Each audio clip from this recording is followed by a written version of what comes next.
Еңселі үш қабатты үйге кіріп келген Болатбек аңырады да қалды. Жоқ, оны таң-тамаша қалдырған зәулім сарайдың алтынмен аптап, күміспен қаптап қойған көз қуантарлық сұлуда сымбатты көрінісімен қымбат жиһаздар емес еді. Қарсы алдында үріп ауызға салғандай келісті келіншек тұрды. Япырай, мынадайда сұлулық болады екен ғой. Гүлді халатының алдыңғы өңірі сәл ғана ашық қалыпты да, қос алмасы серіппедей сыртқа теуіп тұрған келіншектің мойылдай қарашығына тұсалды да қалды.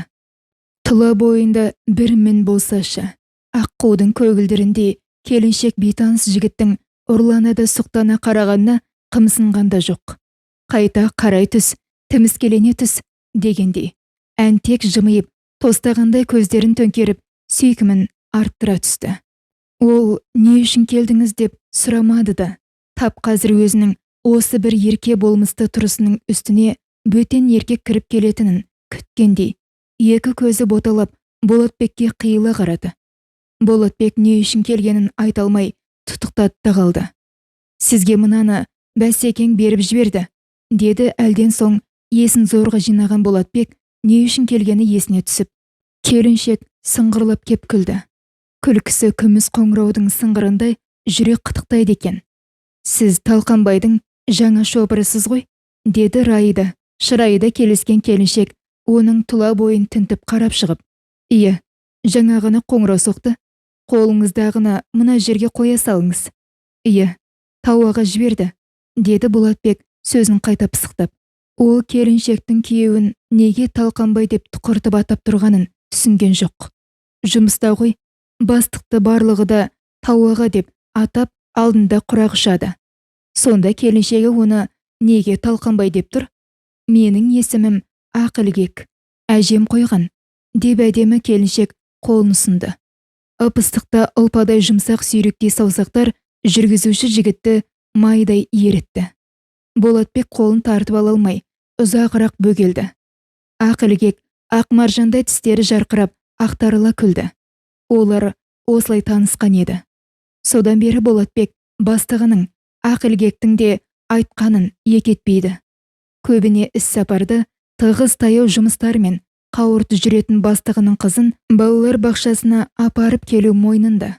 Ара кідік Ақылгек қаладағы супермаркеттерді аралайды. Сән ательесінде ұзақ бөгеледі. Жүргізушіге керек басты қасиет төзімділік пен шыдамдылық. Сосынғысы қанша ұрысып жатса да мылқау адамдай тіл қатпау. Үшіншісі, бастығың туралы басыңа мылтық тіресе де, тіпті өліп бара жатсаң да сыр шашпау.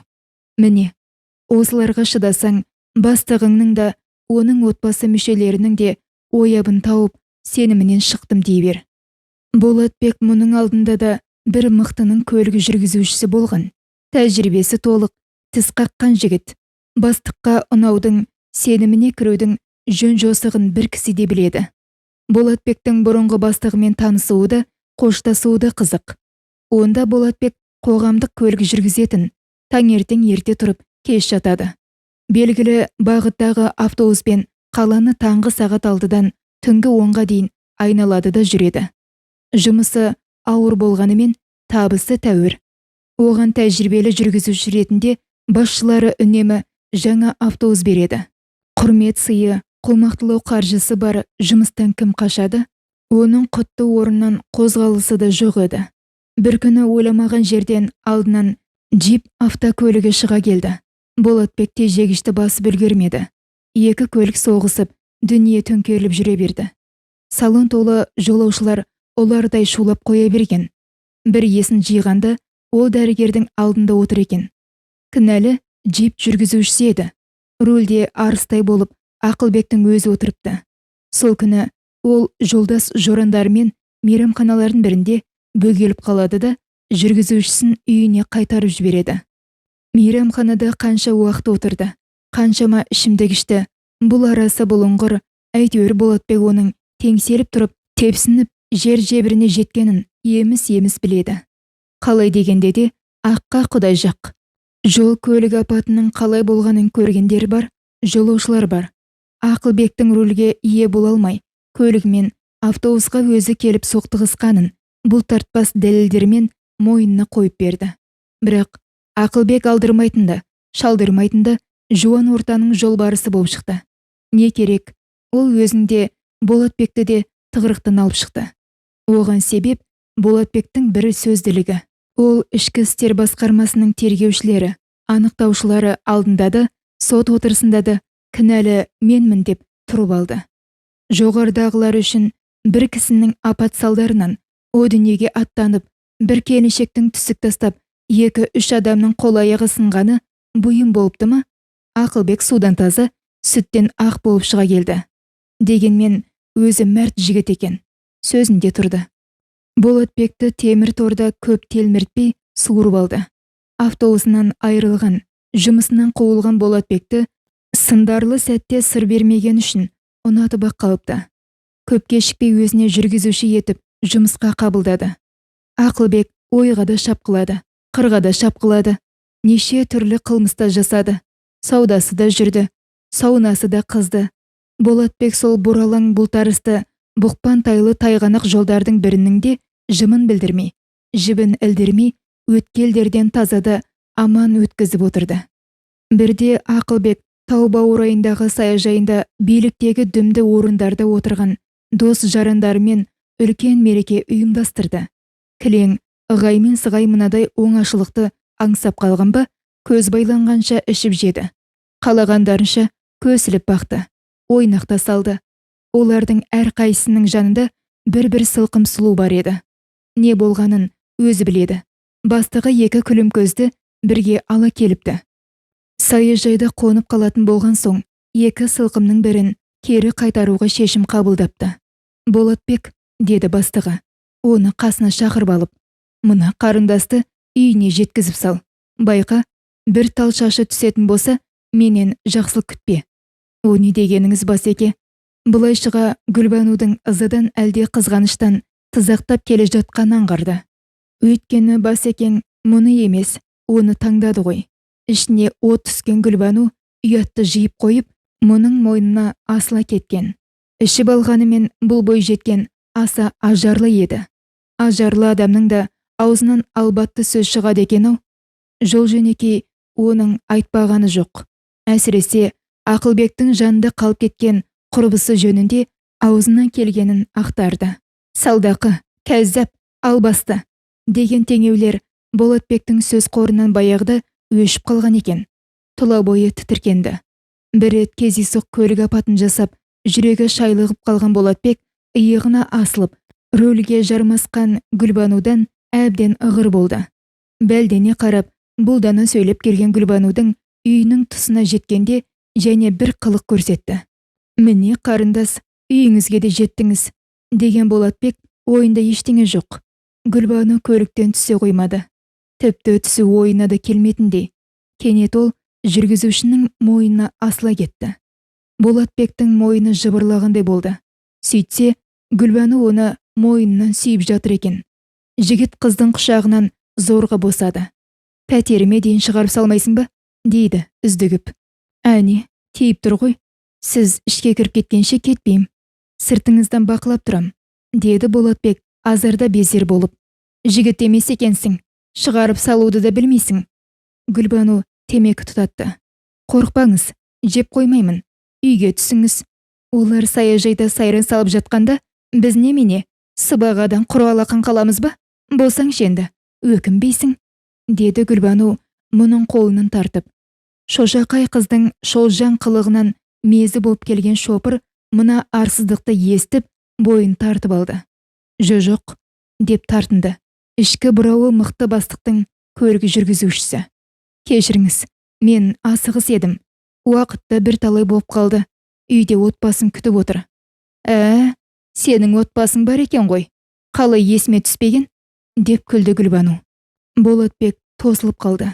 Мына бой жеткен не деп тұр? Есіне түскен несі? Мен оған қашан отбасылымын деп едім? Деп ойлады. Сен саяжайда сайран салып жүргенде келіншегің етегіне намаз оқып отырмаған шығар? Деп сықылықтап күлді Гүлбану.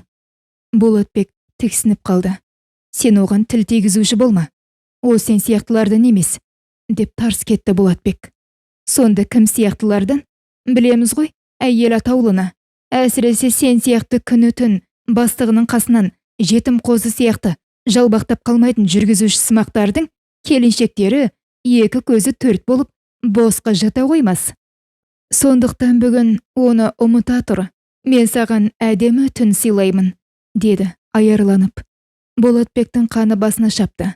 Мұндай қорланбас. Ол енді Гүлбанумен кермалдасып тұруды артық көрді. Мына азғыннан іргемді аулақ салайын деп ойлады да, Гүлбануды көріктен сүйреп шығарып, есікті тарс жапты. Өзің бір есің жоқ, дән дұрыс, көкми екенсің, жынды бас. Бар кет, мәз болам дейсің бе? Келіншегіңнің өзгемен тояттап жатқанының үстінен түсерсің. Осы ме еді күткенің? Деп Гүлбану түнгі аспанды жаңғыртып, долы ашумен айқайға басты. Бәледен машайық қашыпты деген бар. Болатбек мына дүлейден құтылғанша асықты. Ажарлы деген бойжеткен мұнша азулы, азғын ойлы болар ма? Болатбектің үйге жеткенше қаны тасып, миы солқылдап келді. Ол көлігін қаңтарып, үйіне кіргенде, бөлмесінде алаңсыз ұйықтап жатқан жарын көрді.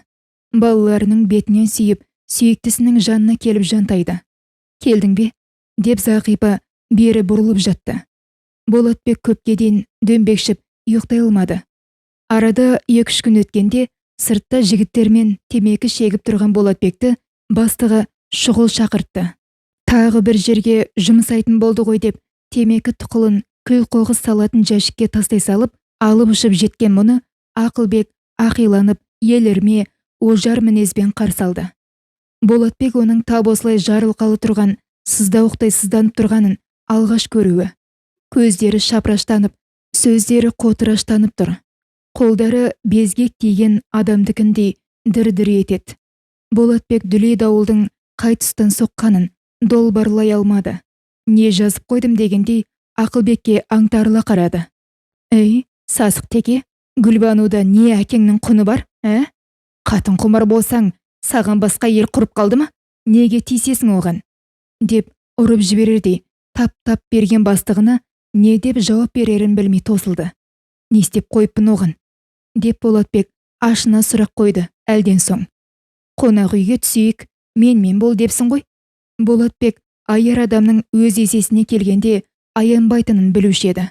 Бірақ Гүлбанудан тап осындай аярлық күтпеген. Япырай, ындынның ырқы, қызғаныштың құрты осыншама шақар болар ма? Саяжайда қалған сылқымның тоят күні үшін Гүлбану мұны жазалағанын несі? Түкке түсінсе бұйырмасын. Болатбектің беті өрттей алаулап, нені бүлдіріп қойғанын білмей дал болды. Былай, тышқан ініне кіре алмай жүріп, құйрығына қандауыр байлапты дегенді білуші ме едің? Өзің мұнда сый салмай жүріп, қатынға қырыңдаған неңді алғын? Оның үстіне Гүлбануды мен ертіп барғанымды көріп біліп отырсың. Сонда не, сен маған қыр көрсетпекпісің? Бастығыңның көңілдесіне сөз айтуға қалай ғана дәтің барды? Сенген қойым сен болсаң дейтін беді? Ертең бәлкім кеше ғана саяжайда бірге қонып, қойнымды қыздырған Хадишаға да қырындарсың. Сенен қорқайын дедім.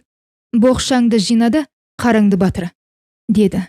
Ақылбек ашудан қалш-қалш етіп, онымен ерегісіп, марқадам таппайтын білетін Болатбек ләммим деместен бастығының бөлмесін босатты. Сөйтіп, ойда жоқта Болатбек тағы да жұмыссыз қалды. Енді не істеу керек? Баяғы өзі еңбек еткен автобазада болса да болмаса да маңайны жолатпайды. Қайда барады? Үйіндегі ұлардай шулап отырған бала шағасын қалай асырайды? Осылай дел сал болып жүрген күндерінің бірінде күтпеген жерден ескі көз таныс Жұман жолығып қалды. Ол бірі таксопаркте жұмыс істейді екен. Болатбек, біздің таксопаркке келсеңші, бастығымыз жақсы адам. 2-3 таксистің орны бос. Тәжірибелі жүргізушілер керек. Бастықпен өзім сөйлесем, деді ол. Сәтін салғанда таксопарктың бастығы ашық жарқын, қақсоқпен жұмысы жоқ, жайдарлы жан екен. Еңбек кітапшасымен танысқан соң, сөзге келмей, Болатбекті жұмысқа қабылдады. Үйде отырып, отбасының ұсақ түйек күйбеңінен мезі болушы еді. Жүдә жақсы болды. Бәрінен бұрын Зағипаның зілсіз айқайынан құтылды. Әкесі ет таусылды. Әкесі үйде ұн бітіп қалыпты. Әкесі бұл үйде майда қалмапты, деп мидың құртын жеуші еді. Автобус жүргізушісі болып жұмыс істеп жүргенде де Ақылбектің оққағары ретінде алшаң басып, арындап тұрғанда да мынадай тапшылықты көрген жоқты. Әлдебір контейнермен қазы қарта дейсіз бе, жалжая дейсіз бе, қойдың еті дейсіз бе, тайдың еті дейсіз бе, ағылып келіп жатушы еді. Шопырлықтан шеттетілген соң, бұл бастаудың көзі бітеліп, зағипасына кіріптар боп қалған. Осы кіріптарлықтан құтқарған Жұманға дән риза. Күректеп таппаса да әйтеуір алақанына бірдеңе түседі. Бұрынғыдай артылғанын әке шешесіне, бауырларына дорбалапта арбалапта жіберіп тұратын тоқта бақуат күндер келмеске кеткенімен жұрт қатарлы күнелтіп жүргеніне шүкіршілік етеді. Құрметті тыңдарман, тыңдаушылардың небәрі 1% ғана каналға жазылады. Сол үшін әңгімені бастамас бұрын бізді қай жақтан, қай өңірден көріп отырғандарыңызды және жасыңыз қаншада екенін төменге жаза кетіңіздер. Әңгіменің соңына дейін тыңдап, лайк басып, тіркеліп отырыңыздар. Бұл мен үшін өте маңызды. Осылайша сіздер мені қолдап, видеоны көбірек адам көруіне көмектесесіздер. Көп рахмет. Такси жүргізушісі деген бір рахат жұмыс екен. Басында әңгір таяқ ойнатып, бақырып бастығы тұрмайды. Автобус айдап жүрген күндеріндей күн сайын таңмен таласа жылы төсегінен атып тұрмайды. Әрі беріден соң ешкімге есепте беріп жартпайды. Қайда барады, үйіне қашан қайтады, бұл да өз шаруасы. Бір күні ойламаған жерден оның таксиін Жомарт тоқтатты. Кезінде Ақылбектің компаниясында бірге жұмыс істеген жігітті көріп, Болатбек те қуанып қалды. Болса болмаса да бір-бірінен хал-ахуал сұрасып, қауқылдасып отырып, біраз жерге ұзап та кетіпті. Ал компанияда не жаңалық бар? Деп сұрады Болатбек, бір кездері өзі жұмыс істеген ұжымның жағдайын білгісі келіп. Бәрі де бәз баяғынша, өзгерген ештеңесі де жоқ. Айтпақшы, Бәсекең сені сұраған. Көрсеңдер, маған алып келіңдерші, деп еді. Жақсы кездестің ғой, деп Жомарт ұмыт қалдырған затын тауып алғандай қуанып қалды. Оның менде не шаруасы бар? Деп Болатбек иығын қиқаң еткізді. Итім біліп бе? Бірақ қайта сұрағанына қарағанда бір зәрулік бар сыңайлы, деді Жомартты мен қайдан білейін дегенде, иығын қошитып. Тағы да сол Гүлбану болмасын, деп қалды Болатбек. Гүлбануың кім? Білмейтін бедің? Бастықтың көңілдесі? Естісем құлағым керең болсын. Задында бастықтың шопыры құлты берік сандық болуы тиіс. Сыр шаштым дегенше сирағымнан айырылдым дей бер. Сондықтан шопыр атаулы аузын суға толтырып алған адамдай бұртиып жүреді. Жақ ашпайды. Ашты екен жағынан да бағынан да айырылады.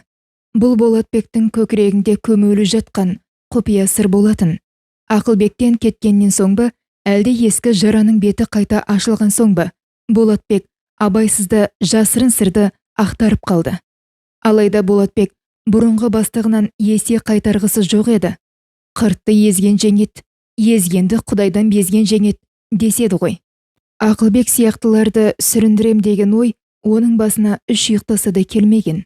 Бірде Болатбек жолаушылар тасып жүріп, бұрынғы жұмыс орнының жанынан өтіп бара жатты. Мені неге іздеді екен деген бір әуесқой сауал көкейіне келіп қалды. Гүлбанудың әр кешіккенін менен көріп жүрген шығар, деп бір қойды.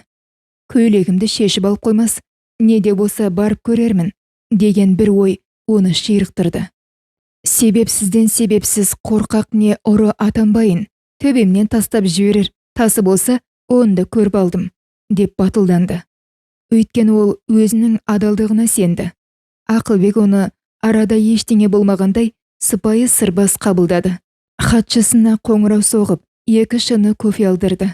Бұрынғы шопырының хал жағдайын, денсаулығын, көңіл хошын, отбасының амандығын түгін қалдырмай сұрап шықты.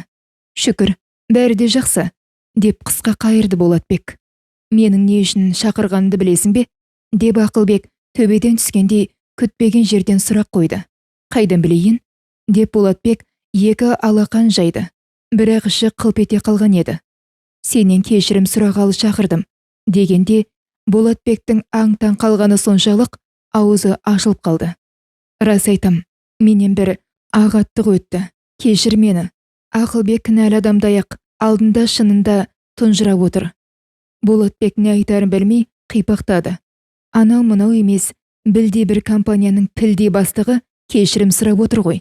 Иә, кезінде ойнағы күлім көздің жаласына бола, мұны жұмысынан қуып еді. Мас болып, көлік жүргізіп, мұның автобусын соғып, сотталып кете жаздаған кезінде Болатбектің бар кінәні өз мойнына алып, құтқарып қалғанды ескермеді. Жақсылыққа жақсылық әр адамның ісі, жамандыққа жақсылық ер адамның ісі дегенде барау. Жарайды, өткен іс өтті. Не айтар екен? Бұл кешірім қай кешірім? Не үшін кешірім сұрайсыз? Деп Болатбек дегбірсіздене түсті. Ақылбек көп бөгелген жоқ. Орнына жайғасып отырып, асықпай әңгімесін бастады. Сені бекер кінәлаппын. Саяжайға барып, сайран салғанымыз есіңде ғой. Сонда мен Хадишаны алып қалып, Гүлбануды қайтарып жіберген едім. Гүлбану Хадишаны менен қызғанып, сенмен көңіл қоспақ болыпты. Сен әрине оның ырқына көне қоймадың. Бәлкім осылай десем, мені қызғанып, бауырына тартар деп ойлады ма, әлде басқада есебі болды ма, білмеймін. Сені қонақ үйге шақырып, бірге болайық деп мазалады, деп айтып келді емес пе? Артынша бұл сырын бір құрбысын айтады. Ол Хадишаға жеткізеді. Сонымен сені сүріндірмек болған сылқымның сыры ашылып қалды. Кейін өзі де мойындады. Сен кінәлі емессің, деді Ақылбек. Қалай сонда? Деп Болатбек аң-таң болды. Еш қалай жоқ, солай. Кейін ол басқа бір жігіттің басын айналдырыпты. Қызығы сол, қылмыстарының үстінен түстім. Ол осының барлығын қызғаныштан істеп жүргенін айтып ақталды. Қызғанған несі, қылмысы несі? Деп Болатбек тағы да таңырқады. Иә, олар саунада мауығып жатыр екен. Қас қылғанда тап сол саунаның екінші бөлігінде біз демалып отырмаймыз ба? Қыздар шақырғанбыз. Кешкен соң әкімдіктегі кезекшіден сұрайын деп дәлізге шықсам, қарсы алдымнан ой қастап шыға келгені. Гүлбану ма? Енді кім деп едің? Расында қызық болған екен, дей салды Болатбек аузына басқа сөз түспей. Несі қызық? Өз обалы өзіне. Жұмыс қалам ба деп те ойлап жүредім. Жұмысын тауыпты. Енді сол жұмысымен болсын, деді Ақылбек күйініп. Ол тағы да кофе алдырды. Болатбекке мына кермек дәм ұнамады. Аузы ашып бара жатқандай сезінді. Қаласаң, компанияға қайта орал, саған қашанда есігім ашық. Бірақ мені кінәламай, бәрін ұмытып кел, деп Ақылбек бұған барлай қарады. Бір рет сынған көзе қайта қалпына келмейді, Басеке. Қалған көңіл, шыққан жан. Ниетіңізге рахмет, деді де Болатбек орнынан тұрып жатып. Маған қатты ренжулі екенсің ғой. Болар іс болды, өтті кетті, жұмысыңызға сәттілік тілеймін, деп Болатбек бұрынғы бастығымен қоштасып есікке беттеді. Қалаған уақытыңда келіп тұр, саған есігім қашанда ашық, деп Ақылбек соңынан дауыстап қалды. Адамды толық білмей тұрып, сырттай баға беру ұшқары ойдың белгісі. Болатбек өзі ер жігіт деп бағалап жүрген Ақылбектің қайдағы бір жеңілтек қыздың жаласына сеніп шүйліккені қалай есінен шығар? Қанша жерден ұмыттым дегенмен, алдынан қайта айналып кездесе кеткенде кеуде тұсы шым ете түскені қалай? Сонымен Талқанбайдың тіршілігі таусылмайды. Үйге керекті азық-түлікті, керек жарақты Болатбек тасиды. Осы екі ортада Ақылбек оны балалар бақшасына жұмсайды. Үйге 3 жасар ақ білекті алып келгенде келіншектің қуанғанын көрсеңіз ғой. Ақ білекте анасына қарай құлдыраңдап жүгіреді. Олардың шұрқырасып табысқандарына сырттай сүйсініп қарап, тұрып үйіне қайтады. Ақылбектен жер тезек болып жасып, бұдан бұлай бастық атаулыны желкемнің шұңқыры көрсін деп есеп айырылысқан Болатбек ойда жоқта Талқанбайға тап болды. Таксопарк басшысы басқа мекемеге жоғарылып кетті де, орнына келгені таксиге жүргізушілердің күндік өткізетін теңгесін еселеп арттырды. Тапсырыспен талап үдесінен шыға алмағандар амалсыздан жылы орындарын тастап, басқа жерлерден жұмыс іздеп сарсылды. Міне, Осы тұста Ақылбек бұрынғы шопырын өзінің досы Тау ағамен таныстырған. Өте сенімді жігіт деп мақтауын асырған болар. Мұны бірден өзіне көлік жүргізушісі етіп жұмысқа қабылдады. Өмір дегеніміз осылайша бірде сыртын, бірде ішін беріп, өз арнасымен ағып жатты. Дегенмен Болатбекті өзі де күтпеген өзгешелеу сүрлеу соқпағы күтіп тұр еді. Сырт көзге сыр бермегенімен Ақылбектің көзіне тұнып қалған бір мұң бар. Сымбатты да ерке болмысты келіншек әлдебіреуді зарға күткендей елегізейді. Оның алаң жарлы көңілінде не бар екенін Болатбек түсінбей қойды. Кейде жадырап жайнап отырып-ақ тұңғиық бір терең ойға шым-шым батып торығып қалады. Мынадай дәулет, талқанбайдай табысты күйеуі, ақ білектей тәп-тәтті қызы барды, басқа бақыт іздеп не керек? Оның көңіл толқынында қандай қайық шарқ ұрып тербетіліп жүр. Әдетте қағанағы қарқ, сағанағы сарқ адамдарда есірік сияқты бір дерт болады. Бәлкім оны дерт деп сипаттауға келмейтін де шығар. Әйтсе де жел көкірек сияқты әлдене оларды байыстап қызбайды. Адамға шыр біткенде пенде шіркін осылай өзгеріп кете ме екен? Ақылбектің бойындағы өзгешелеу өзгерісті көрген сайын жүргізуші жігіт құпияны таба алмай басы қататын. Бұлайшыға басқаның қайғы мұңында менің не шаруам бар осы деп жаңа ғана өзін байыз таптырмаған жұмбақ жанарды ұмытқысы келгенімен гүлді аймаққа қайта айналып келе беретін арадай шешімін таба алмай қойған сауалына тағы да оралады. Ой, несін айтасыз? Ақылбекте оңай ілдірер көгершін деймісіз? Құлыптаулы сандықтың кілтін берік ұстайды, сыр шашпайды. Ол әмияның түбімен жүрек түкпірін кісіге көрсетпес болар деген тұжырымға қазық байлаған тас түйін жан. Болатбек Самарқандағы мешіт мұнарасының алыстан арбап, мың құбылмалы түске еніп, ғашығына қол бұлғап, сағынышпен сарғайып тұрған арудай көрінгенімен, жақында түссең түксейіп, тәкаппарлана қалатын тылсым бір сыры бар жайлы бір кітаптан оқығаны бар. Ол Ақылбекті көрген сайын осы жайтты есіне алады. Күліп отырып, мұңая қалатын, мұңайып отырып, күле салатын бір ерке тотайлар болады ғой. Ақылбекті ондайлардың қатарына жатқыза алмайсыз. Сонда бұл қандай жұмбақ? Болатбек келіншектің кілтипан құбылысының кілтін таба алмады. Талқанбай аса маңызды шаруасымен әлде қайда шұғыл аттанатын болды да, Болатбек оны діттеген жеріне шығарып салып кері қайтты. Бастығының бұйрығы бойынша біраз затты жолай үйіне тастап кетпек. Күн кешкіріп қалған кез еді. Үйге жетем дегенше қас қарайды. Аспанда үкінің көзіндей жарқырап ай шыға келді. Есік ашылғанда ай жарығымен Ақылбектің ақ торғын көйлегімен көз көрім жерде күлімсіреп тұрған көрді. Ақ көйлегі әппақ денесімен дене болып, құлын мүшесі айқындалып тұр екен. Жібектей толқынды қара шашын бос жібері салыпты. Соңғы кезде көңіл көзі ортайып жүдеп жүрген Болатбек кенеттен «Япырай, іздегенім осы емес пе еді?» деп қалды. Ақылбек те сусаған сезімінің ырқына бой алдырып тұрау, шамасы. Жігіттің қапелімдегі көңіл толқынын тап басып түсінген тәрізді. Болатбек асқақ арманның қалықтап, заузаңғар биікке көтеріліп кеткенін аңғаратын халде емес еді. Оған мына әппақта ажарлы келіншек ақ торғын көйлекпен алдынан арнайы дайындықпен шыққанда көрінді. Ең ғажабы сұлулық дегеніңіз сиқырлы бір әлем ғой. Оның алдында тұсалмайтын, есін жоғалтпайтын пенде болмайды. Мейлі, табиғаттың тымса сұлулығы болсын. Мейлі, әйелдің ажарлысы болсын. Олармен ұшырасқан жан қорқау озбырлықтың құрбанына айналады. Сұлулық атаулыны тек өзі ғана меншіктеп алғысы келеді.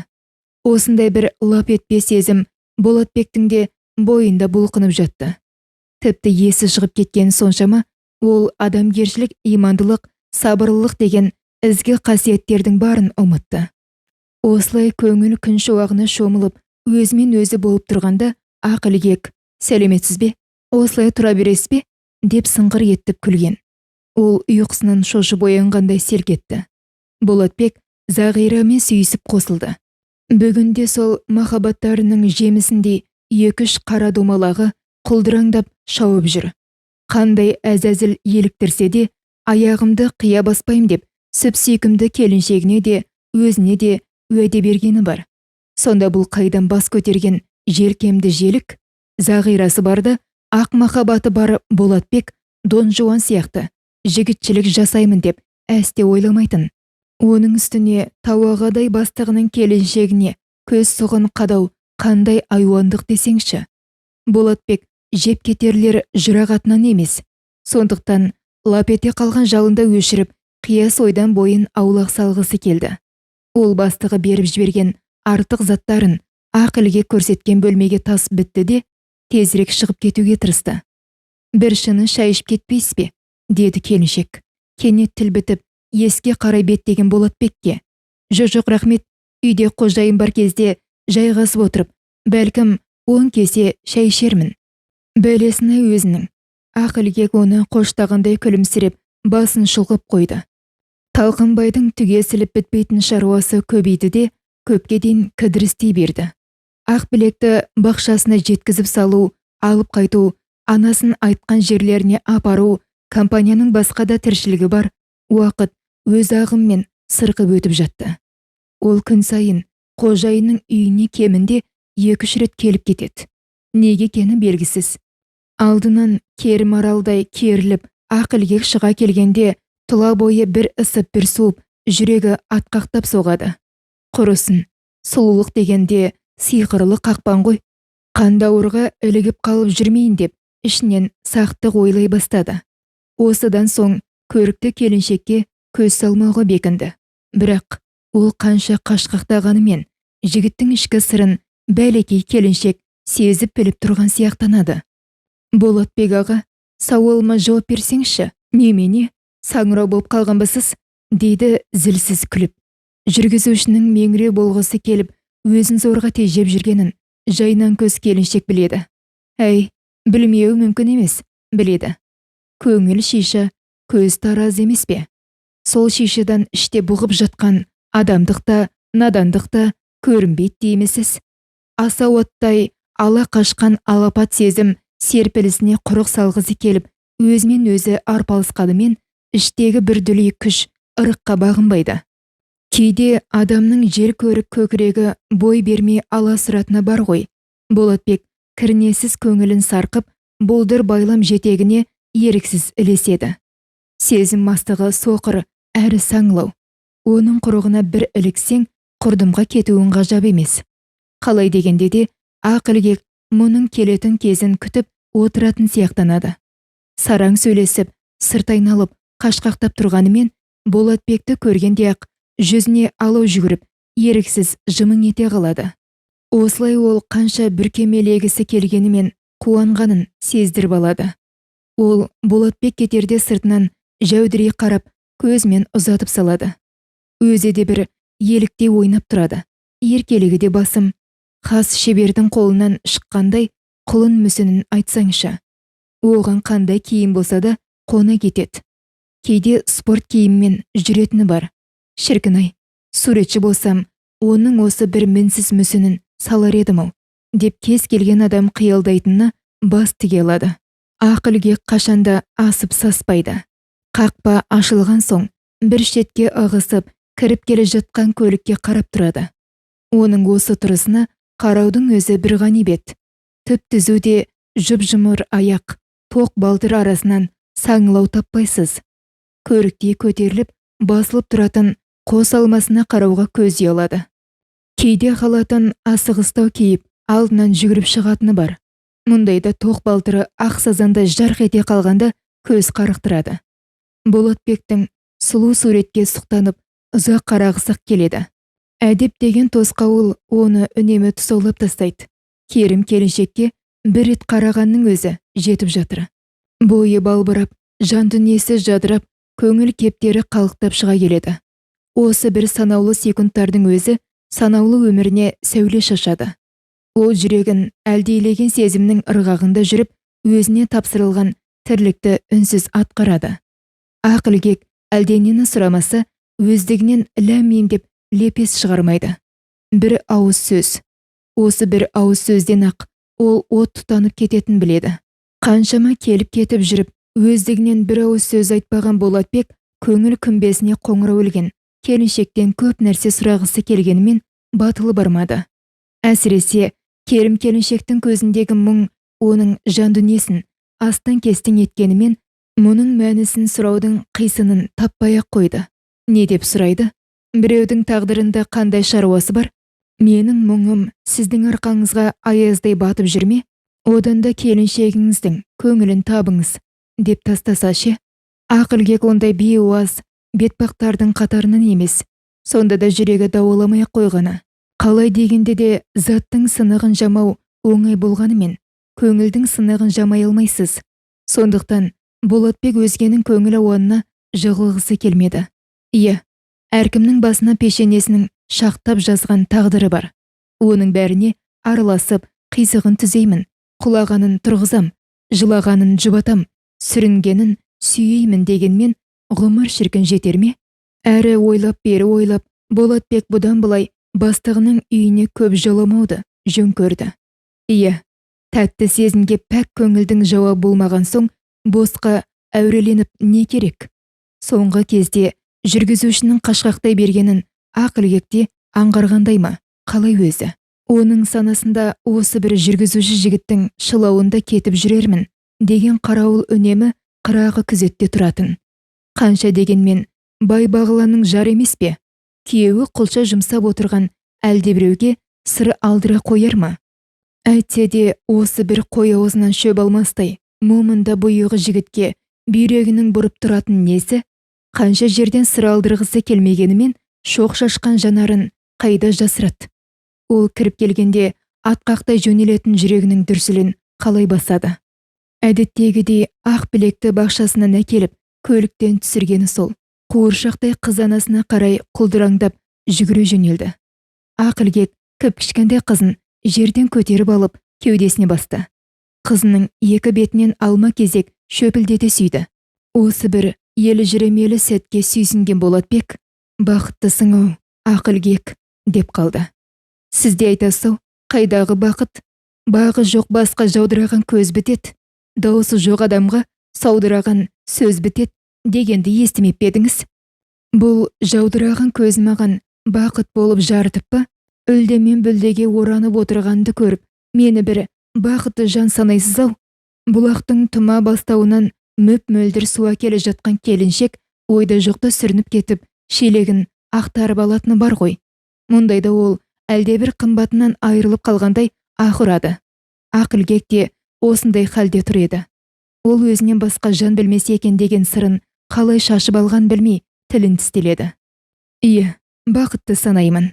Қателесесіз, деді Ақылгек тұнжырап. Иә, қателескен болайын. Шын мәнінде бақыттысың ғой. Сізге сырт көзге айналамыздағыларға солай көрінетін шығар, бірақ Абай атамыз айтқандай, жүрегім қырық жамау, оның бәлкім емі де табылмас, деп күрсінді Ақылгек. Япырай, қандайда бір аурудың емі табылмаушы ма еді? Таба қалсаңыз, маған әкеліп берерсіз. Бұл жолы да Ақылгектің даусы қатқыл шықты. Құбырдағы суға қолыңызды жуып тұрғанда, кенет суық су келіп қалса, шошынып, алақаныңызды тартып алас қой.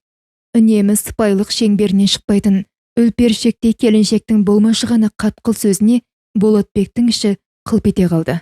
Демек, Ақылгектің де ішкі әлемінде бұлдыр бықсық бұғып жатыр ғой. Сонда оның жүрегін жаралаған нендей жағдай?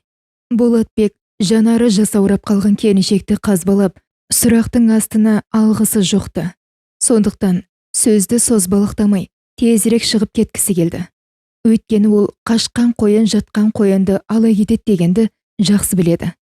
Келіншектің ішінде шемен болып қатқан бір қоясын ақтарса, екіншісі қылтиып бас көтермесіне кім кепіл? Болатбек өзінің әппақ әлемін былғап алудан қорықты. Таза заттың таза күйінде қалған жақсы ғой. Шыныдай мөлдір затта сындырып алса, қиюыны келтіре алар ма? Осыны ойлап Болатбек келіншекті одан әрі сөйлеткісі келмеді. Содан бері екеуі мысық пен тышқанды ойнағандай бір-бірін көрсе қашқақтап жүреді.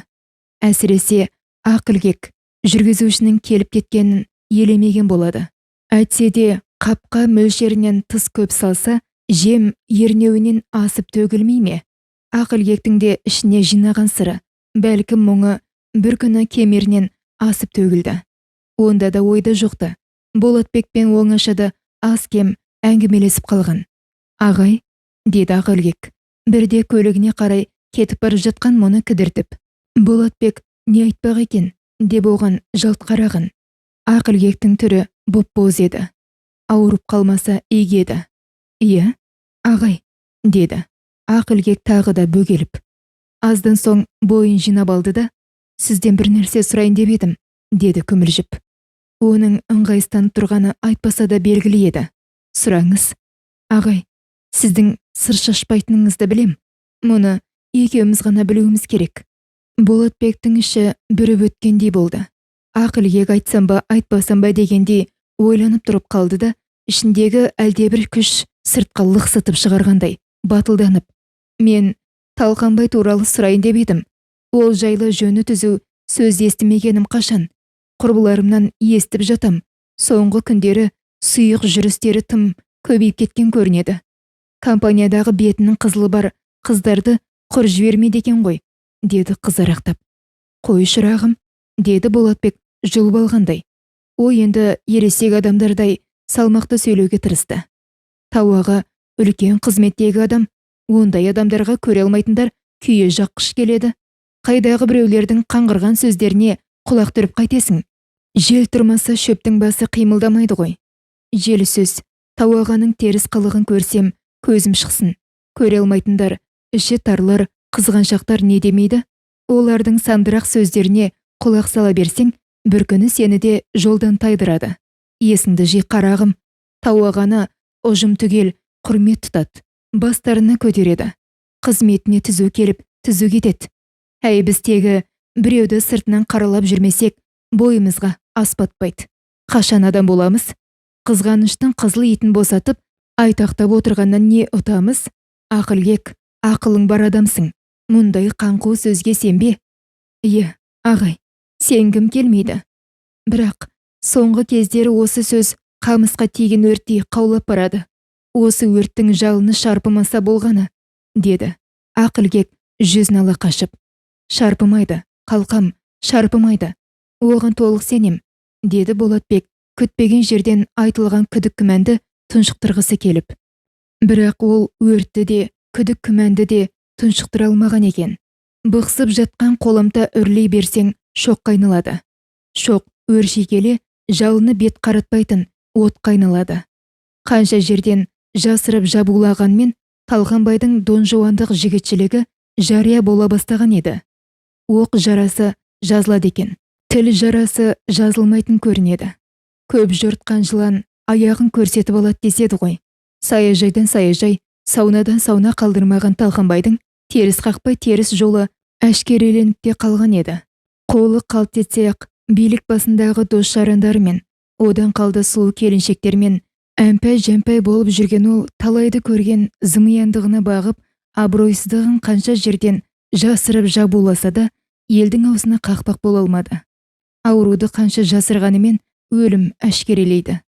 Талқанбай қанша рет тырысып, аяғының тысырын сездірмейін деп тыраштанып баққанымен, студент қызды жүкті етіп қойғаны, оны жеке пәтерде ұстап отырған туралы сыбыр күздің ызғарлы желіндей сумаңдап әр бөлмені аралап өтті.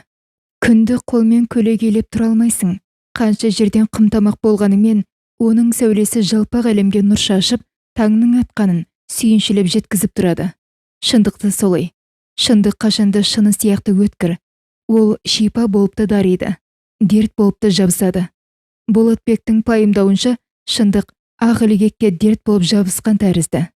Жадыраңқы жаз күні болса да, Ақылгектің көңілі күз кезіндегідей ыбылыңқы-сыбылыңқы, бірде нөсер болып төбелесе, бірде ызғырықты жел болып соғады. Жүрегі қатты жүдеп, көкірегін әлдебір ыза қысқандай. Осындайда ол екі көзін шарт жұмып, тынысы тарылғандай үнсіз тұрып қалады. Әдемі ажары бірте-бірте солғын тартып, беті домбыққан, күлімдеп тұратын жанары жасаурап, адамға жасқан жақтай қарайды. Ол көзін жұмғанда қараңғылықтан дөңгеленіп жүрген көптеген суреттерді көреді. Сақина сияқты дөңгелектер шыр айналып, мың құбылып, біресе алыстап, біресе жақындай түскенде шошынып, көзін бақырайтып, ашып ала қояды. Осы кезде ол жүрегінің жарылып кетердей дүрсілдеп тұрғанын сезеді. Япырай, қан тамырларым бырт-бырт үзіліп кетер ме екен, деп шошынады. Біраз ұйықтап тынығып алсам, мына пәлекеттерден құтылармын, деп төсегіне қисайғанымен кірпігі айқаспады. Ақылге күйеуінің шектен тыс дүние қоңыздығына дал. Дүние қоңыздың іші қашан таза болып еді? Мың сан шайтан ішінде ойнақ салып есірте түседі. Ішке кіріп алып, адамды ығына бір жолата бағындырған шайтанды бұғалықтау мүмкін емес. Кейде адамның ішіне кіріп кеткен шайтанды ғұлама молдалар дұғамен қуып шығып жатады ғой. Ал дүние қоңыздық дертіне шалдыққан жанның ішіндегі шайтанға ешбір амал жүрмейді. Әйтпесе ақылгек сол шайтанды қуып шығуға әрекет жасамайды ғой, деймісіз. Шіркін-ай, ақылгек кімнің арманы болмады? Бірінші курстың студентіне сұқтанбаған жан қалмаған. Тәңірім адамды мұнша сұлу етіп жарата салады екен-ау. Аршын төс, наркес көз, қиғаш қас, тоқ балтыр, құлын мүсінді қыз одан сайын ажарландыра түсетін. Ол Талқанбайдың қармағына ілінем деп әсте ойлаған жоқ. Бәленің бәрі курстасы Жұпардан басталды емес пе? Бір күні ол, менің бір ағам бар, үйіне қонаққа шақырып жатыр. Жалғыз баруға ыңғайстанып тұрмын. Оның үстіне ағатайым курстастарыңды да ерте кел деген. Талқанбай көкем өте бай тұрады. Ет жеп, сорпа ішіп, біз жырғап қалайық, деп қолқалап қоймады. Ақылгектің әуелгіде барғысы келмеп еді. Басқа құрбылары да үгіттеп, барайық деп тұрып алды. Бөлмеде бір өзі қалатындықтан ақылгек амалсыз ілескен. Ол Айсұлуды сонда алғаш көрді. Бет біткеннің сұлу екен. Майысып жүріп қызмет етті. Мынадай дәулетті бай бақуат адамның келіншегі осындай болу керек қой, деп ой қорытты ақылгек. Расында, Жұпардың ағасы мен жеңешесі егіз қоздыдай жарасып, бір-біріне әзіл тастап қойып, қонақтарды жақсылап күтіп, риза етіп шығарып салды. Бұл кезде ақылгек Айсұлудың орнын басамын деп ойлапты ма? Күзгі сынақта ақылгек бір сынақтан сүрінді де, Жұпар оны қойырда қоймай ағасының үйіне ертіп барды. Ағатайымды білесің ғой, бүгінде оны осы қалада танымайтын, сыйламайтын жан жоқ, деді Жұпар жол жөнекей мақтанып. Расында, Талқанбайдың тасы өрге домалап тұр екен. Оның профессорға бір рет қоңырау шалғанның өзі жеткілікті болды. Ақылгек үштікке риза болып жүргенде, қаталды көрінетін ағайы ортан қолдай төрттік қойып берді. Бір байқағаны, бұл кезде Айсұлу бір баласын жетектеп төркініне кетіп қалған екен. Неге кетті? Араларынан қандай шайтан жүгіріп өтті?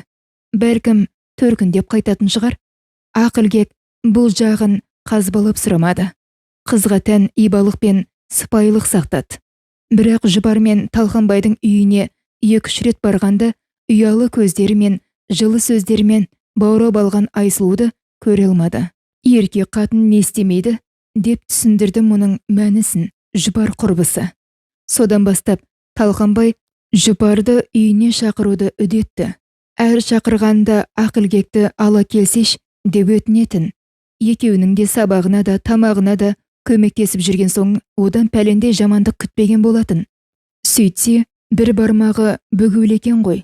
Екінші курсқа өткенде де Жұпар құрбысының қасынан бір елі ажыраған жоқ. Күн сайын бай бағлан ағасын мақтап, оның сыйға беріп жібергендерін көрсетіп, шаттанумен болды. Тау мен тасты жел бұзады, адамзатты сөз бұзады дегенді ол кезде ақылгек қаперіне де алмаған.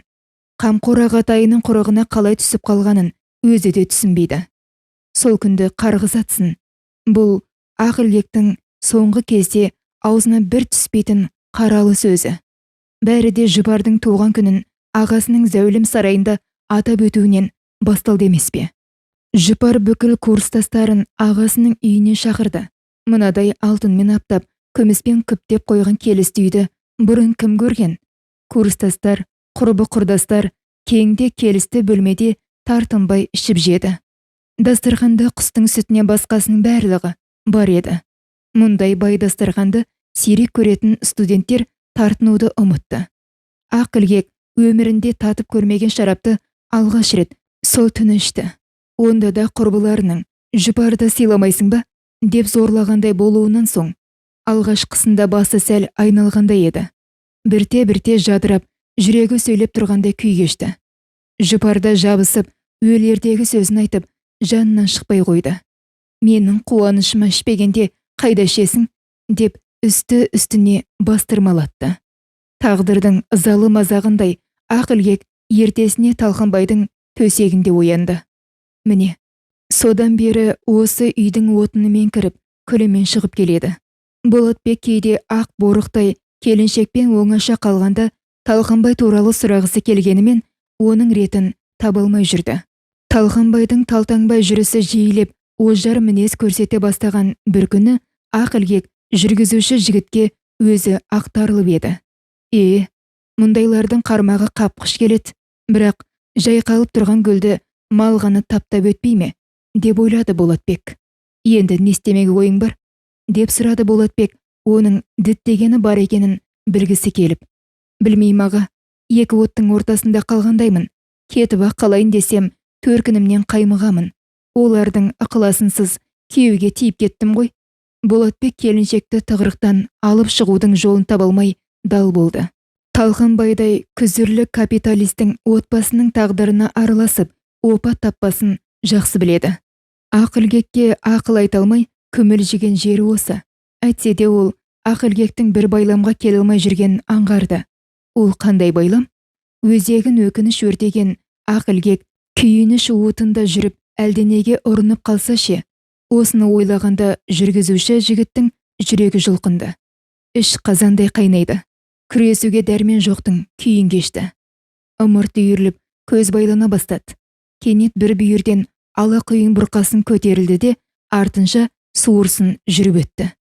Мұның соңы алай-дүлей боранға айналды. Жан-жақтан ұшып түсіп, жатқан қар көліктің терезе көзін бітеп тастады. Тоңази бастаған жүргізуші моторды оталдырып, жылынудың қамын жасады. Бұл уақытта қызметкерлер де, жұмысшылар да үйлерінде ыстық шайларын ішіп, жайланып жатыр еді. Жұмыста әкесінің құны қалғандай Талқанбай ғана тапжылмай отырып алды. Жүргізуші оны күте-күте жалықты. Тіпті алаңдай да бастады. Дүние астан-кестен болып жатқан мынадай мезетте жылы үйіне ертерек жетіп алған жақсы ғой. Бастықтың не ойлайтынын өз біледі. Жалықтырып, зарықтырып барып, кеңсесінен шықтау әйтеуір. Күтіп қалдың ба? Ештеңе етпес. Мен бір жігіттерге қонаққа баратын болдым. Сен үйіңе қайта бер. Айтпақшы, мынаны жолай біздікіне тастай кетерсің. Деп Талқанбай оның қолына мұқият оралып, сырты скотчпен қапталған бір затты ұстатты. Сіз ше, баратын жеріңізге жеткізіп тастайында? Жоқ, әуре болма. Қазір кезекші көлік апарып тастайды. Ал, не тұрыс? Жөнел. Деп Талқанбай кері шегіне берді. Болатбек бастығының құпия сапарының талайын көрген. Сондықтан таңданған жоқ. Бұрқасын басылар емес. Желтоқсанның жентек қары үсті-үстіне төпелейді. Сырттағы бұрқасыннан жүргізушінің ішіндегі құйын қатты ұйытқып өршелене түскен. Ол бұл бұлқыныс бұрқасынның қайдан бас көтергенін ойлап та жатпады. Әйтеуір іші ызалы кекке толып қалғандай. Келесі бір көшенің қиылысынан өте бергенде көлігі шайқатылып теңселіп кеткендей болды. Тәжірибелі жүргізуші емес пе? Көлікті лезде-ақ жуасытып, қалыпты жүрісіне салды. Көлік тайғанақтамай, шайқатылмай, жүрісін түзеген сол, оның ойына не үшін ашуға булығып келе жатқаны, сап етіп түсе кеткені. Иттің ғана баласы, әлгі студент қызына кетті ғой, деп ойлап қойды. Ақ ілгектей ажарлы жары бар адамды аяғын қия басады екен-ау. Оның зығырданы қайнады. Ызаға булығып отырып, зәулім үйдің қақпасының алдына көлігінің тұмсығын қалай тірегенін өзі де сезбей қалды. Есікті әдеттегідей ақ ілгектің өзі ашты. Тым кеш қайттыңыз ғой, қарныңызды ашқан шығар, деді мұны көрген бетте. Ештеңе етпейді. Мынаны Басекең беріп жіберді. Үйге алып кете алмадым. Ертең ақ әкеліп тастауға болар еді. Кім біліпті? Үйге кірсеңізші, мен шай қойып жіберейін. Құда онда әншейінде кетуге асығып тұратын Болатбек тырп ете алмай қалды. Бұл жолы Ақылбек жігіттің бөгелгеніне қуанып та құп алып та тұр еді. Мына жерге аяқ киіміңізді шешіңіз, деп Ақылбек ішкі бөлмеге кіріп кетті. Әлден соң буы бұрқыраған шайда келіп қалды. Несін айтасыз? Бақуатты адамның дастархан емес пе? Үстел үсті көздің жауын алатын дәмге толды. Бұл олардың алғашқы бетпе-бет отырулар еді. Басекеңді таныс тамырлары тамаққа шақырып, сонда кетті, деді Болатбек үнсіз отырғаннан бірдеңе деп отыру керек қой деп ойлап. Әлгі сайқалыны кеткен ғой, деп аузынан жалын ата күрсінді Ақылбек. Зат әйел емес пе? Әлден соң көңіл әуеніне ырық берді. Бөтен еркекпен отырмын-ау деп ойламады шамасы. Көз жасы сорғалаған күйде ашына сөйледі. Әйелдің әлі көз жасына ғана келеді ғой. Тұншыға жылап алмаса, шемен шері тарқатылар ма? Бәлкім, Болатбекке мұң шаққысы келген болар. Болатбек оны қалай жұбатарын білмей абдырады. Осылай отырып, Ақылбек жігіттің иығына басын сүйеді. Болатбек мынадай жұмсақты жұпар иісті шашты алғаш рет дәл иегінің астынан көріп отыр. Ол келіншектің шашынан иіскеді. Бұрын ол Ақылбектің қолын алуға да именетін еді. Бұл жолы қорыққан жоқ. Бойын бір батылдық биледі. Бұдан арғысы еміс-еміс есінде қалыпты. Ақылбектің шоқ шашқан шие еріне сөліктей жабысқаны жадында. Сосын соншалықты жалмен жігітке бой ұрған келіншек бойындағы бар қызуын ірке алмаған. Әйел табиғаты жұмбаққа толы. Тыйым салынған тамырдың дәмін татып, әбден құмарынан шыққанша тоятыннан тартынбайды. Бұл жолда қанша қиналғанымен шыдап бағады. Ақұлпадай аппақ төсек, ақ сазандай толықсыған келіншек. Толқындай төгіліп жатқан жұпар шаш, көріктей көтеріліп басылып тұрған қосанар. Ақылбектің құшағы барып тұрған от екен. Болатбектің құрсылдері ғана қалды. Әлден соң құмарлықтың әбден шегіне жетті шамасы. Келіншек бар даусымен айқайлап жіберді. Бой-бой болып терлеген Болатбек әлден соң келіншек үстінен сусып түсті. Қыстың талмауыр күні қашанда ұзаққа созылады. Бұл түн олар үшін қас қағымдай ғана уақытта өте шыққандай. Таң қараңғысында Болатбек ыстық құшақты қанша қимаса да орнынан амалсыз тұрды. О келіншектің от бүркіген аузынан, шиедей ерінен ұзақ сүйді. Ақылбек ағыл-тегіл жылап қалды. Ертесіне Болатбек жұмысына әдеттегісінен кеш барды. Оған Талқанбайдың уыз қыздың құшағынан кеш босап қайтатыны себеп еместі. Ол бір байламға тоқтаған болатын. Көп ойланған ол жұмыстан босату жөнінде өтініш жазды. Оның жүрегін мазалаған, көзіңді ойып берсеңде дос көңілін қалдырма деген тәмсіл болатын. Қанша жерден жүрісі суық, ісі бұлыңғыр дегенмен, Талқанбай өзіне қандай қысастық жасап еді. Ай сайын көтеріңгі еңбек ақы алады. 90 сайын сыйлықтан да құралақын қалмайды. Сұранған жағына жібермей қалған кезі жоқ. Бұдан жайлы жұмысты қаланы мың айналсаң да табуын қиын. Сондықтан әріптестері бекер кетіп бара жатырсың, деп өкініш білдірді.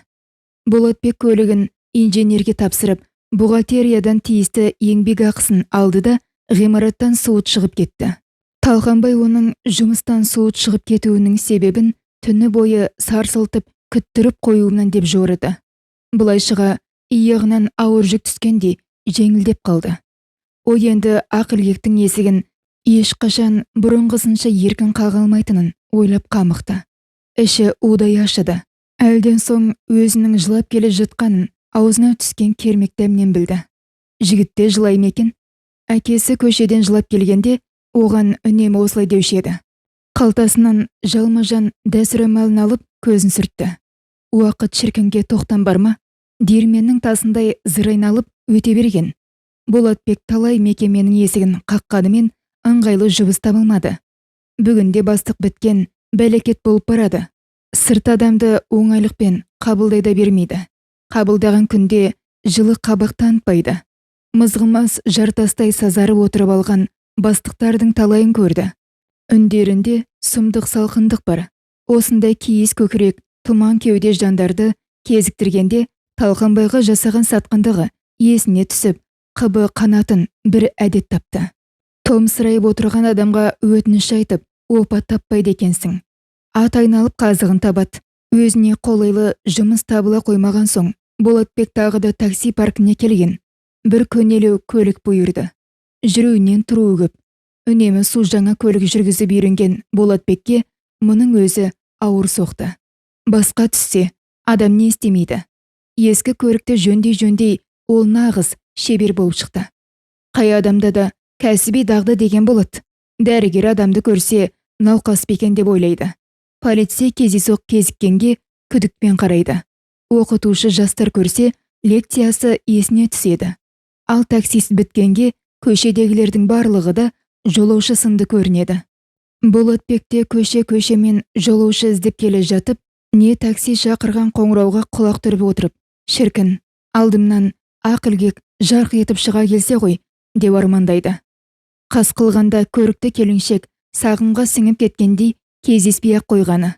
Пенде шіркінді талдырмай алға сүйрейтін бір күш болса, оның аты үміт. Үміт үзілген күні адамның мұнар түні басталмақ. Болатбекті бір үміттің жетектеп келе жатқанына қаншама уақыт өтті. Алайда ол белгісіздіктің белдеуіне сіңіп, жоғалып кетпеуге бар күшін салып бақты. Қаншама діңкелесе де, деміксе де, діттеген жеріне жетпей қоймайтын жаны сірі адамдар болады ғой. Ол қиналған сайын солар сынды ширыға түсті. Қорқақты қуа берсең, батырға айналады.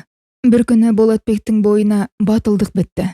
Азар болса, ашуланып ұрысар, себепсіз кетіп, не үшін қайта келдің, деп сұрар. Табан жолыңнан жаңылып, менен кетіп тапқан барқадарың, тапқан ұшпағың қане, дер. Бірақ ақ ілгек екеуміздің арамыздағы үздікпе құмарлықтың құлына айналған түнімізді қайдан біледі? Мұндай құпияны айта қоятын ақ ілгек ашық ауыздар қатарынан емес. Ендеше бастықтың маған ұрсатын реті де, жөні де жоқ. Босқа үрейленбей, компанияға соға кетейін. Мүмкін ақ ілгектің бір хабарын біліп қалармын, деген ой таксист бұрынғы жұмыс орнына сүйреп келді. Ескі көз таныстар оны құшақ жая қарсы алды. Қайдан жүрсің, қандай жел айдап келді сені? Оралу ойыңда бар ма? Жеке кәсібіңді аштың ба? Деген сауалдармен бастырмалатып жатыр. Әлден соң сауал жауапта сағынышта сарқылғандай болды. Осы кезді пайдаланып Болатбек, әңгімелерің бітсе, мен Басекеңе сәлем беріп шығайын. Менің осында келгенімді естісе, өкпелеп жүрер, деді. Бөке, қай бастықты айтып тұрсыз? Деді байырғы көз таныс, Есенәлі көздері ұясынан шыға жаздып. Талқанбайды айтамда, естімеп едіңіз? Талқанбайдың талқаны шыққан, істі болып сотталып кетті. 3 әйелі дүние мүлікті бөлісе алмай қырқысып жатыр деп естігенбіз. Одан арғысын білмейміз, деді Қайрат. Япырай, қиын болған екен-ау, деп қалды Болатбек. Қиын ештеңесі де жоқ, өзіне өзі істеді. Қарамағындағыларды қан қақсатып бітіп ет, қайта сауап болды ма деп отырмыз, деді Есенәлі. Сүрінгенге сүйсінбес болар. Кінәлі болса жазасын тартып жатыр екен ғой, енді сабасына түсер, деп Болатбек ысқырып тұрған зәрлі өшпенділікке басу айтпақ еді. Жиналғандар өршеленіп кетті. Қаққанды қанымызды, соққанды сөлімізді сығып алушы еді, сауап болды. Өзі де бір тойымсыз екен. Қызыл көрсе шүйлікпей қоймайтын бүркіт сияқты болып шықты ғой біздің бұл бастық. Шіріген байлығына қарамастан сараңдығында есеп жоқ еді. Сол сараңдығының жазасын тартты ғой ақыры. Қасықтап жинаған мал мүлкі ұстағанның қолында, тістегеннің аузында кетті, деді Есенәлі шытынап. Ендеше байларда жұтайды екен ғой, деп сөз қосты Болатбек. Жоқ, жұтамайды, байларда жылайды, деп түзетті оны Қайрат. Болатбек өзін осы уақытқа дейін қыл үстінде жүргендей сезінуші еді. Енді қорқатындай ештеңе жоқ деп ішіне әлденені түйіп қойды. Сөйтті де бұрынғы әріптестерімен асығыс қоштасып ауладан шығып бара жатты. Шешінген судан тайынбайды деп бір қойды. Сөйтті де жоспар, тәртіп дегендерді жиып тастап, бұрынғы бастығының үйіне қарай құстай ұшты. Өзіне таныс зәулім үй көрінгенде жүрегінен сәуірдің желіндей лап есіп тұрған аңғарды. Алдымнан жарқ етіп ақылгек шыға келсе ғой шіркін, деп ойлаған ол үйреншікті қақпаның алдына келіп тежегішті басты. Жүрегі атойлап кеудесіне шығып кете жаздап тұрса да, өзін өзі сабырға шақырған болып қоңырауды басты. Іштен мошқал әйел шықты. Сізге кім керек? Осында Талқанбай деген кісі тұрып еді, деді Болатбек асып-сасып. Иә, тұрса тұрған шығар, бірақ бұл үй қазір Жандар Керімұлынікі. Бұл сөзден Болатбектің аңғарғаны Талқанбай үйін әлде қашан сатып жіберген. Сонда ақылге қай жерге көшіп кетті екен? Бәлкім Талқанбай оған басқа үй сатып әперген шығар. Мынадай зәулім үйден 3 келіншегіне де көп көрім 3 үй алуға болады ғой. Неғыпты сонша келіншектерін далаға тастамаған болар. Осы үйде ақылгек деген келіншегі тұрып еді, деді енді Болатбек үйдің жаңа иесі бірдеңе айтып қалар деген үмітпен. Саған қандай жақындығы бар еді? Болатбек жауап таппай мүдірді. Қарағым, мен бұл үйде бұрын кімнің тұрып, кімнің кеткенін қайдан білейін? Біз көшіп келгенде бұл үй қаңырап бос тұрды. Ешқандай да иесін көргенім жоқ, деді әйел. Болатбектің ақылгектің бір хабарын біліп қалармын деген дәмесі адыра қалды. Содан бері жүрегінің басына бір түйін пайда болды. Түйін берішке айналып кетсе де, мұның соңы қара құрым терең құс. Одан оңайлықпен шыға алмайсың. Жүректің емі қайда? Бүгінде бағамдап отырса, Болатбек сол ем дауаны іздеумен келеді екен. Абайсызда қымбатта қимас затын қаңқасап қарақшыларға алдыртқан аңғал адамдай айналасына алақтап қарай беретін күйгелек бір әдет тауыпты. Сол сұғанақ ұрыны тапса, жаны жай табар ма еді, қайтер еді. Қоңыр күз саябақтардағы, көшелердегі, жол бойларындағы, аулалардағы тал теректердің, жеміс ағаштардың, сан алуан гүлдердің жапырақтарын сарғайтып, төңіректі ерекше реңкке бөлеп тұр. Мұндайда көкіректегі тырналар тұраулап, кімді де мұңға орап қоятыны барау. Болатбектің де көлде көңілі көне тоз тартып, әлдебір мұнардың ішінен шыға алмай қойған. Өміріндегі бар қызығын күздің бодауына беріп, жан дүниесі босап қалған. Сынық көңілінде шарасыздық сызы бар. Ол жол бойында қол көтеріп тұрған келіншекті бірден байқады. Сырғып келіп, жанына тоқтаған таксидің артқы есігін ашқан жолаушы, «Жаңа қалаға дейін ала кетес бе?» деді сыпайы ғана. «Отырыңыз». Келіншек лып етіп артқа орындыққа жайғасты. Такси орнынан баяу қозғалып, бірте-бірте жылдамдығын үдетті. Таксист біткенде көлігіне мінген қандайды жолаушыны бір шолып өтетін үйреншікті әдет бар. Негізінен бұл кәсіби дағды. Таксиге кімдер мінбейді? Араларында мүсәпірлер де, кісәпірлер де толып жатыр. Сондықтан жолаушыға бір сәт көз қиығын салып қою теріс болмайды. Осы қанға сіңген әдетпен алдыңғы айна арқылы жолаушыға қарап қойды. Келіншек тым сымбатты еді. Болатбек еркінен тыс жолаушыға 2-3 мәрте тесіле қарады. Жүрегі шым ете қалды. Қайдан көрді? Япыр-ау, сіз... Сасқалақтаған таксистің аузына басқа сөз түспеді. «Иә аға, бұл менмін, ақылгекпін, танымай қалдыңыз-ау шамасы». Ақылгек бұрғысынша аға деп отыр. Ақ бұлттар арасына жасырып жүрген аппақ арманымен ойда жоқта қауышамын деп ойлап па? Ол көлігінің артқы орындығында отырған жолаушыға бұрылып қарай бергенде рөлге ие бола алмай қалды. «Алдыңызға қарасаң шаға, соқтығы сас қой». «Япыр-ай, Ақылгек, өңім бе түсім бе? Расымен бұл сенбісің?» деді көлігін жолға салып алған Болатбек қайта тілге келіп. «Өңіңіз аға, сенбей келесі-ау. Мен сені көп іздедім ғой, Ақылгек. Міне таптыңыз», деді Ақылгек сыңғырлай күліп. «Түкте өзгермегенсің. Сырлы аяқтың сыры кетсе де сыны кетпейді деуші ме еді?» деді Болатбек ендігі сөздің қисыны осы шығар деген оймен. «Сізде айтасыз-ау, өзгермеген неміз қалды. Бұл баяғы Ақылгек емес аға.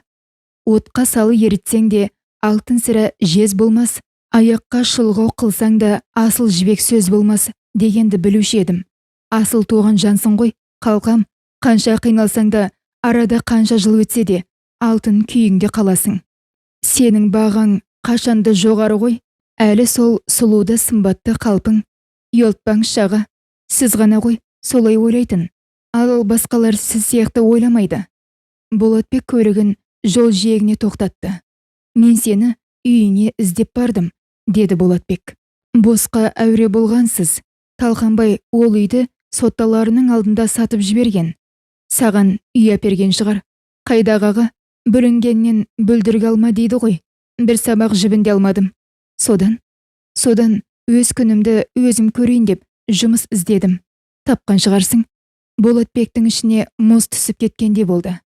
Табуың тапты ма, бірақ жұмысқа қабылдамады ма? Бұл ұзақ әңгіме. Мен сені жылдап тыңдауға дайынмын. Ақылгек айтсам ба айтпасам ба дегендей біраз үнсіз қалды. Иә, сонымен? Болатбек дегбірсізденді. Сонымен Талқанбайдан түпкілікті құтылған соң жұмыс іздеп әр мекемеге кірмейін бе? Сенесіз бе, аға? Ажар деген адамға бақта сорда болып бітеді екен ғой. Маған сор болып біткен екен. Мені көрген мекеме басшыларының есінен танып қалмаған ас. Өн бойымды түнде қарап, аузынан суы құрып отырғандары мезі етті. Олардың көздегені белгілі ғой. Иттер ай десеңші. Болатбек отқа түскен тұздай шыртылдады. Босқа күйіп піспеңіз, аға. Мен олардың құрығына іліккенім жоқ. Ағайын өкпеге қиғанмен өлімге қимайды дейді ғой. Құдайға шүкір, бауырларым бар. Олар мені күресінге тастамады. Кешірді барлық күнәмді. Қазір бір бауырымның фирмасында жұмыс істеп жүрмін. Уф, деп терең күрсінді Болатбек. Жақсы болыпты. Телефоныңды берсеңші, хабарласып тұрайық, кездесейік. Болатбектің есіне сол бір тоят түннің тәтті елесе түсті. Ақылгекте осы сәт тұла бойын бір ысытып, бір суытқан сезімін іркіп қалды. Сол тәтті түннің өшпес белгісінде болып, құрсағына шарана бітіп еді. Шекесі торсықтай ұлын ол Болатбектің құрметіне Бек Болат деп атаған. Бұл сырды білсе, Болатбек соңынан қалар ма? Жоқ, аға, ырду-дырду қызық қуатын, жыртың-жыртыңы көп жастан әлде қашан өттік. Қазір мен дін жолындағы адаммын. 5 уақытылы намазымды қаза қылмаймын. Әурелеп қайтесіз, өткені өтті. Енді өткен күндерді кері қайтара алмаймыз, деді Ақылгек сабырлы қалыпта. Ақылгек ары мен намысының, ұятының есігіне ешқашан ашылмайтын әппақ ілгек салып қойған екен-ау, деп ойлады Болатбек. Сонда да сені қайта кездестіре алмайын ба, жаным-ау, деді толқып. О не дегеніңіз? Бір қалада тұрамыз. Бәлкім осылай оқта-текте кездесіп қалармыз. Осы жақсы емес пе? Несі жақсы? Сирек кездесеміз. Жоқ, сені күн сайын көрсем деймін. Ол болмайдағы. Менен достықтан, сыйластықтан артық ықылас күтпеңіз. Сағынам ғой. Бос сөз. Отбасыңыз, бала-шағаңыз бар. Оны бұрында білгенсің. Иә, білгенмін. Ол кездегі менің жағдайым мүлде басқаша еді. Бір жағынан жастықпен әрі ызалы кекпен ырқыңызға көніп қалған шығармын. Оны ұмытыңыз. Ұмыта алмайым. Сені күн сайын көріп тұру үлкен қуаныш, бақыт болар еді. Бақыт құсы басыңыздағы, оны ұшырып алмаңыз. Ақылгек сыңғырлай күлді. Оның күміс қоңыраудай сыңғыр күлкісі өн бойына шымырлап дарып сіңіп жатты. Кенет Болатбектің басынан аяғына дейін ыстық бір ағын жүгіріп өтті. Ол оқыс жадырады. Бұл жолы жүрегі әдемі ырғақпен лүпілдей соқты. Болатбек өзінің көп жыл сырттай болса да қызғыштай қорып келген әппақ айдынның тұнықта таза сақталғанына жүрегі жарыла қуанып келе жатыр еді. Әңгіменің соңы. Каналыма тіркеліп лайк басып, төменге өз пікірлеріңізді жаза кетіңіздер. Тыңдағандарыңызға көп-көп рахмет.